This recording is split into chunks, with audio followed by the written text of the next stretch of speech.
Morning family, it's Tasha from Mom Bear Prepping. So welcome to the channel, welcome back to the channel. We're going to get right into this with the theme of shipping concerns, supply and demand, and I'm going to get you on board with medicines. So had a couple questions about medicines, and medicines is one of those things that it's kind of hard to tell you all the things that you should be prepping because it's so vast on all the things that you should be thinking about and getting, okay? But what I want to give you today is 10 medicines that literally, if I could only have 10 over-the-counter meds, okay? Look, there's only 10, but if you get these 10, you're set, you're good.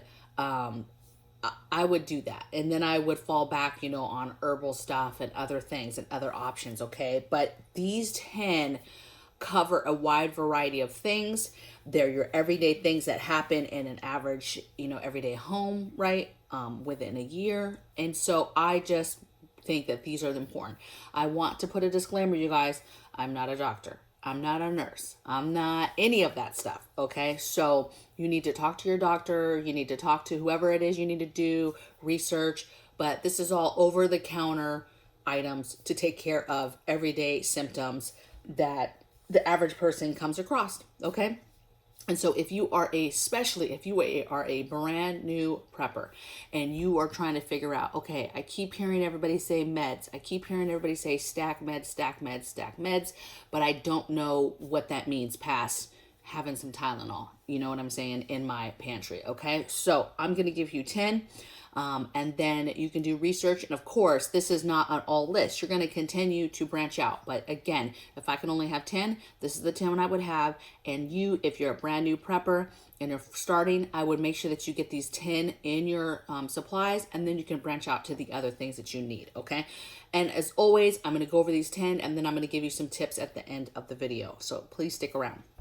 So number one I have is cold and flu medicine. So just basic cold and flu, be getting something that's going to handle all the normal congestion, sinus, throat, all the stuff, the coughing, the flu-like symptoms, just a basic over-the-counter Mucinex, but I would not skimp on this. I would get solid, good cold and flu medicine.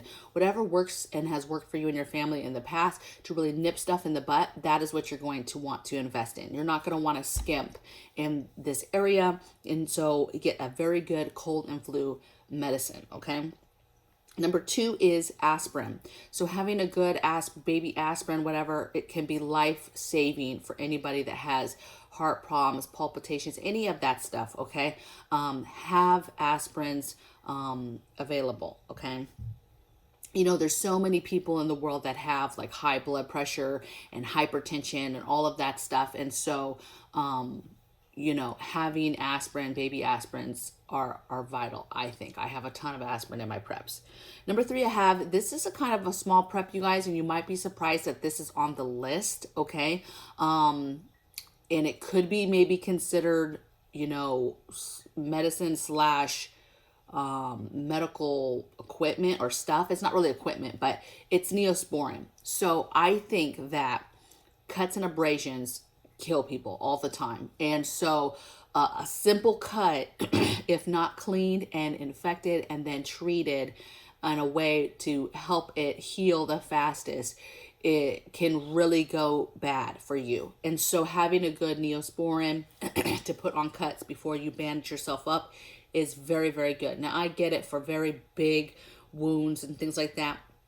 You're going to need something a little bit more, right? But you should have tons and tons of Neosporin to take care of those everyday cuts so that they will heal in case we're in a situation where you're not able to go to a hospital and be seen, okay? And you're still having to work and things, okay? So you're going to want something that's going to help aid healing faster. Will that cut heal? Of course it will, but you cleaning it and then disinfecting it and then putting something on it, that solvent to help heal it and put it before you put a bandage on, could be helpful, okay? So that's first aid antibiotic. Neosporin or something along the lines of that, okay? I'm not pushing any certain product companies either, you guys. I might mention some examples, but you don't have to go with that company, okay? The fourth thing I have is a good pain reliever. Now, I'm going to say this word wrong, so you're going to see it on the video. acetaminophen. I'm going to try to not say that anymore, you guys. I'm horrible at it, but that's a must-have prep. You have to have that. That's a great pain reducer medicine that you must have. Also, fever reducer they have in that product. So you have to be able to have a very, very good over-the-counter pain meds, okay? And they have them for all types of stuff, right? For concentrated for your headaches or backs or whatever, but get you just a basic, strong pain reliever, okay? 5, I put allergy medicines. So allergy medicines, again, is a must-have because when allergies kick in, it's just a real mofo, you know? Imagine you're outside, you still have to work. You still have to work in the garden. You still have to work with the animals. You're doing things and doing projects, and maybe you're working with wood, whatever, and you've got horrible allergies that day. So Benadryl. Also, just a trip. Benadryl, it has a sleepy type aspect to it, okay? So like in the military on the ship, a lot of folks, when they would run out of their sleep meds, their over-the-counter sleep meds, they would fall back on their Benadryl, okay, because it was very helpful for sleep, okay? So a good allergy medicine, I put an example of Benadryl, but there's all types of stuff on the market out there, you guys, okay? Number 6, I put an anti-inflammatory, so something like an ibuprofen, something that is gonna help inflammation. That's a must-have. You know, when you often get sick, your doctor or wherever you go, you're going to combine a pain reducer and an inflammation fighting thing, okay? Fighting med. So those two are super, super important because a lot of people take certain things, but then they're still feeling a certain type of way because they're not actually battling what they need to be battling, which is the inflammation, okay? So an anti-inflammatory. Number 7 is ear drops. So any kind of earache medicines, ear drops, anything to do with getting your ears better. Now your ears, a lot of times you get an earache, what you get is a pain reducer, you get an anti-inflammatory, and you do get some sort of antibiotic, okay? So if you have some antibiotics on hand, you're able to get those. Of course, that's what you need. And there's all types of herbal stuff that you'll be able to take, but an earache is horrible, okay? So you want to be able to remedy that. So earache drops or something along those lines is on my list as a must-have med. Number 8, I have toothache meds. So it is a must, okay? A toothache will kill you guys. If a tooth gets real bad and infected, it will easily kill you. Okay, and so when we talk about the day where there's no hospitals or it's hard, you no longer can get OTC meds or something's regulated where you're not able to get medicine, you need to be able to treat yourself for certain things. And a toothache is like one of the most painful, worst things that you can have. And it's miserable. So you've got to get your little tooth sticks for that have the pain management in them. You've got Ambisol, Oragel, different gels you can squeeze in there. There's a ton of stuff on the market, but you've got to get your tooth ache little creams and stuff to take care of that. Really, you need a whole dental kit to take care of that. Another thing that my hubby wants to make sure I mention, and it's not really a med, but since I'm talking about teeth, the tooth filling kits. That's a must-have prep, okay? Must-have prep, the filling kit where you can mix it up and then you can put that filling to fix a filling or do a filling, okay? So you've got to have that. Teeth, do not fall back on that. That's a must-have. You must have that stuff in your preps, okay? All right, next thing I have is, I said that one, so 9 is an antacid. So all the stuff like you've got your stomach is hurting, you know, you've got heartburn, so that's all your antacid stuff, your Tums, that's your Pepto, all of that stuff. Now, Pepto, don't sleep on Pepto because Pepto works for a lot of stuff. It works for the heartburn. It works all the way down for coating your stomach. If your little one's having an upset stomach, you have some nausea going on, you don't feel well, you've got gas, your stomach is just gurgling all around, Pepto will go a long way. So having an antacid medicine, and they have it where it's not liquid form. You can get tablets and things like that. Tums, they've got some delicious Tums now that are very, very good, and they work immediately. So you must have some certain antacid type medicines in your cabinet to help. Because again, man, when you have real bad heartburn, it's just the worst. If you have to ride through it, I'm the biggest baby when it comes to like earaches, toothaches, heartburn, stuff like that. And those are simple things that you can prepare for, okay?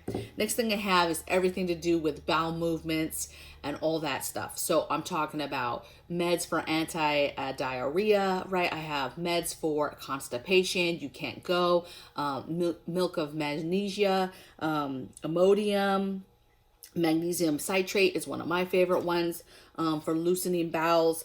But basically think about, the days when it's hard to go to the bathroom, or, or you've got diarrhea, you're sick, right? And you're trying to battle, diarrhea and going too much. So think about just all the things that could happen in the year. But if you are new to prepping, this is the top 10 that I would start with. Start getting this stuff on your shelves, and then you can branch out to the other things, obviously, that there is. Okay, so now let's get into tips. So tips and things I want you to just keep in mind and think about when you're thinking about medicines and prepping medicines. Fever reducer. The one thing I want to hit on that is fever reducer comes in different options. So we talked about the pain reliever. So we talked about the acetaminophen. See, you got me to say it again.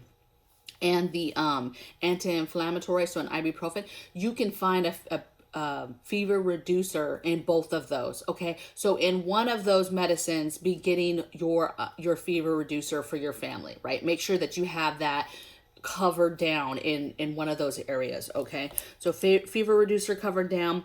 Think about infants and children. So obviously their doses are much lower, and having that in your preps. Okay, if you don't have any family members, or you don't have any young children, there's no infants, anything like that, I would still have a few in your prep so that you're ready in case you come across somebody who needs help and needs something, and you feel like you want to help.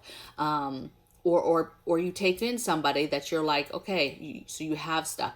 But definitely, if anybody in your family, you have children, infants, any possibility of infants, you're going to want to make sure that you're prepping the over-the-counter meds, all the ones I've said for kids and infants. So cold and flu medicine, you've got to get the kid kind, the pain reliever, the fever reducer. You've got to get that all in the infant and children form, okay? Next thing is pets. So making sure that you're getting your basic over-the-counter stuff that you can get for pets at your local pet store, right? Go to them, talk to them, go to the medicine area, talk about different antibiotics or over-the-counter things that you can get for them to handle all of these things for your pet, right? Earaches and things like that are very common in dogs and cats and stuff. So getting your medicines for different things for pets. So don't forget pets. Next thing I said was prescribed meds. So you should continue to be trying to, speak with your doctor and get the longest supply possible of your prescribed meds as well.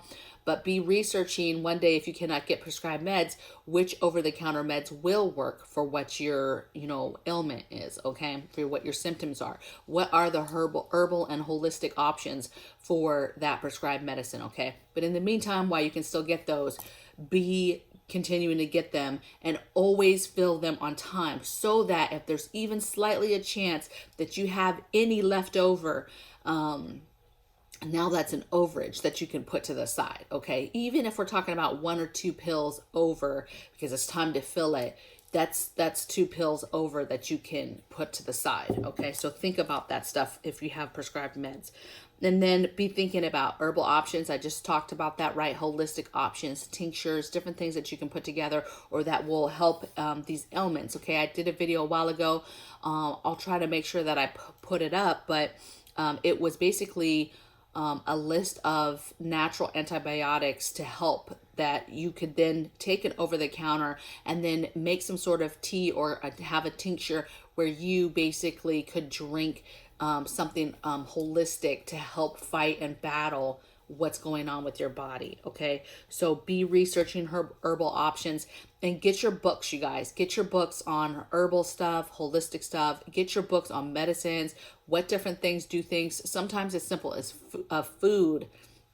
Taking a food out or putting a food into the diet is helpful for getting somebody better. And then of course vitamins play an important part as well. You know, vitamins not really a medicine, but it is an over-the-counter option that you should be taking now in some capacity, and could aid as well when you're fighting some sort of infection and you're sick. Okay, your vitamin and your body being the healthiest that it can be will be helpful in fighting off anything. Okay, because these things that we're talking about are very everyday things, but if there's no hospital, there's not really doctors around, there's not really nurses around, you're on your own, if not taken care of, can kill you. Okay, and so it is very, very important that we prep this stuff. And the way that we are going in the world, we're seeing regulations, and it's just a matter of time before medicines, are going to be regulated to where, hey, you can't just readily go and buy